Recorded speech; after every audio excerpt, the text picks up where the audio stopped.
ताकू बाहाबू एबे बाहाबू एबे बाहाबू एबे बाहाबू बाहाई रह तो जीवन में खुशी रही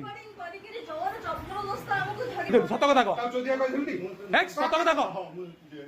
केते थर आउछु केते थर आउछु केते थर आउछु चुप कर पाटी चुप कर पहुंची पाटी चुप कर पाटी चुप कर केते थर आइछु आज 25 सप्ताह केते चलानी कोडी कोडी करछु सत कथा कह कोडी कोडी करछु को होटल जा होटल न कोडी कोडी कोणार्क रे जोगेश्वरपुर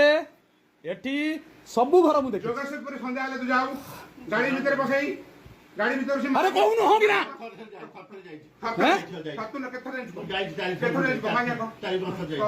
काई मजी मु तोर कोन करथली से तोर कोन करतला सत कथा कह तो माइक ने से तुम कथा हिते तो मु क्षमा बाबूजी मु चाहू क्षमा न कहि समस्त की तुमको मिसिया पे कहती बोलतो ना हां तू गोटे पर घर भांगीबू त मिसेइबू मो माइक ने को दिन सब बाहर चोदीबू ए चुप तू चुप काटो चुप बस रे माइक